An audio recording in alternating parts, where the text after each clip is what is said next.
Le talon d'Achille de la marine chinoise communiste. Éclipse solaire et prédiction, le ciel éliminera le Parti communiste chinois. Make America Great Again, le Parti républicain devrait regagner les 2 chambres. Pourquoi le PCC cache-t-il les résultats du recensement en Chine? La Chine empêche ses ressortissants en Inde de rentrer chez eux.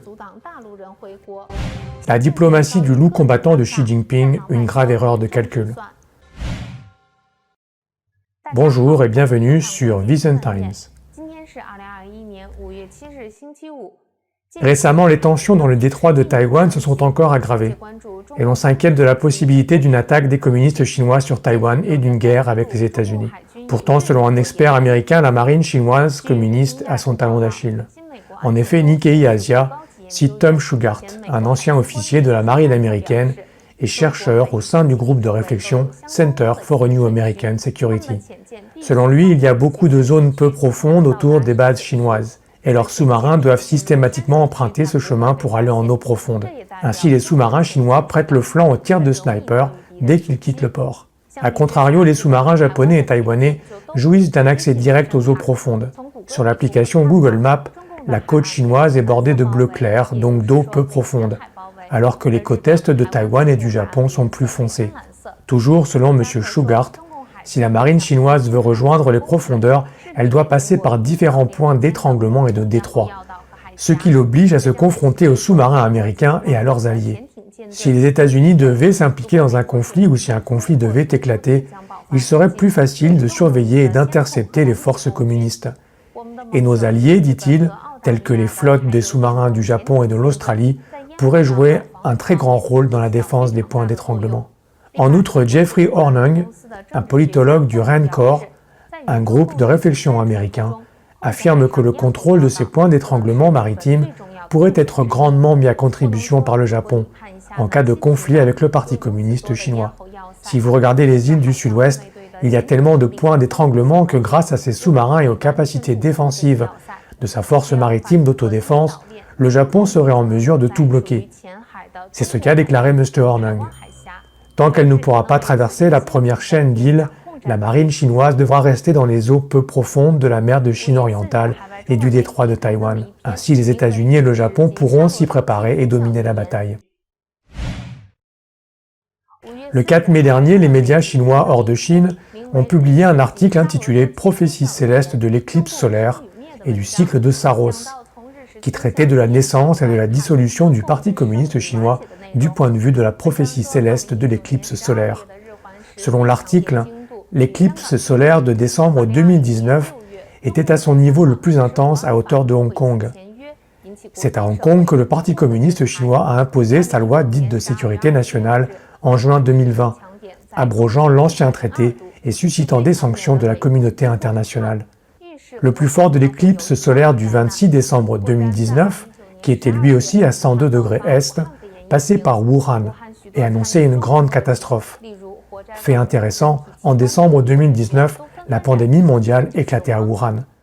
De nombreux professionnels de la santé de Wuhan, auparavant impliqués dans la persécution des pratiquants de Falun Gong, tels que le prélèvement d'organes à vif, ont été contaminés et sont décédés pour certains. Il y a eu une autre éclipse solaire le 21 juin 2020 et son point fort se situe à la frontière entre la Chine et l'Inde, où des conflits sino-indiens ont éclaté. Sa longitude au point le plus fort était la même que celle de Rotan au Xinjiang. À partir du second semestre 2020, les pays européens et américains ont sévèrement condamné le Parti communiste chinois pour avoir gravement bafoué les droits de l'homme des Ouïghours du Xinjiang. Selon une analyse de l'éclipse dans le livre It's a Jian de Li Chanfang, astronome et prophète chinois de la dynastie Tang, lorsque l'éclipse procède de bas en haut, le chef ne perdra pas son pouvoir mais les ministres vont se rebeller. Il est donc probable que le PCC s'effondrera dans la lutte interne entre Xi Jinping et le gang de Shanghai mené par Jiang Zemin. Le point le plus fort de l'éclipse solaire du 20 avril 2023 se trouvera à 126 degrés est et donc passera par Pyongyang et la frontière entre la Chine et la Corée du Nord, ce qui laisse présager une possible crise en mer de Chine méridionale, dans le détroit de Taïwan ou à la frontière entre la Chine et la Corée du Nord d'ici 3 ans. Ces éléments amènent les médias à la conclusion qu'en 2022, Xi Jinping sera probablement réélu. Mais en 2023, il y aura une crise plus importante en Corée du Nord et à Shanghai, qui est le vieux nid du PCC, là où le gang de Shanghai, dirigé par Jiang Zemin, risque de subir un coup fatal et le PCC de s'effondrer. Mardi 4 mai, le sénateur américain Ted Cruz et l'ancien président Donald Trump ont discuté de la manière dont le Parti républicain compte reprendre le contrôle des deux chambres.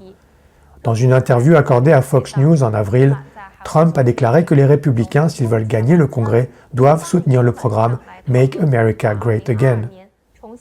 Trump a déclaré aux journalistes qui l'interrogeaient « Si les députés républicains veulent gagner, ils doivent reprendre la politique MAGA, Make America Great Again, que nous avons mise en place. Nous avons élargi le Parti républicain, nous avons le vote hispanique le plus important de l'histoire du parti.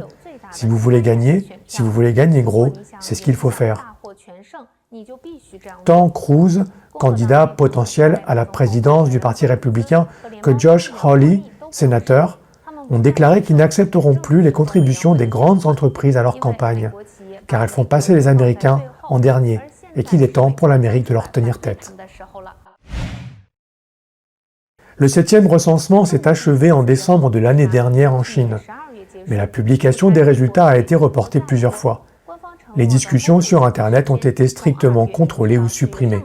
Selon des démocrates et chercheurs réputés, la population chinoise est en train de diminuer et ce recensement pourrait provoquer une panique. Le Financial Times a rapporté le 27 avril que la population chinoise pourrait passer sous la barre des 1,4 milliard d'habitants et que le sujet étant sensible, les données ne seraient publiées que lorsque les départements gouvernementaux seront parvenus à un consensus sur la façon de les interpréter officiellement. Le 29 avril, le Bureau national des statistiques a démenti ces infos sans pour autant publier les chiffres précis.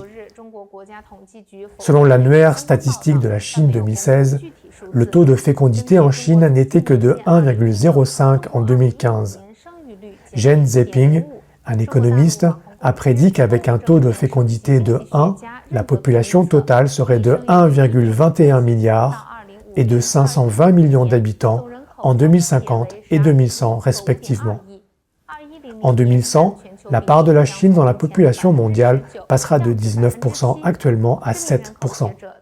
Ce changement est vu comme un désastre, tant en termes de pression sociale, de financement des retraites, mais aussi en termes de pression sur l'économie et la consommation. C'est ce qu'affirme Yi Fuyin, démographe chinois réputé. Le Parti communiste chinois empêche de facto les ressortissants chinois en Inde de retourner chez eux, alors que les autres pays prennent des dispositions pour rapatrier leurs ressortissants. Zhang, un ressortissant chinois qui travaille dans le secteur de la fabrication de produits technologiques en Inde, a déclaré dans une interview à la Central News Agency de Taïwan qu'il avait cherché à rentrer en Chine alors que l'épidémie en Inde s'aggravait. Il devait demander un e-pass en ligne pour pouvoir voyager en voiture, car de nombreuses villes indiennes ont mis en place des mesures très strictes de contrôle des déplacements. Zhang a suivi les exigences de l'émetteur du laissez-passer et a présenté un certificat de son entreprise pour son retour en Chine pour motif de congé, mais il a été rejeté. Contrairement à la Chine, la Malaisie a annoncé l'évacuation de ses ressortissants de l'Inde. Le gouvernement australien prévoit d'évacuer ses ressortissants le 15 mai. Taïwan étudie les demandes et se prépare à organiser les vols.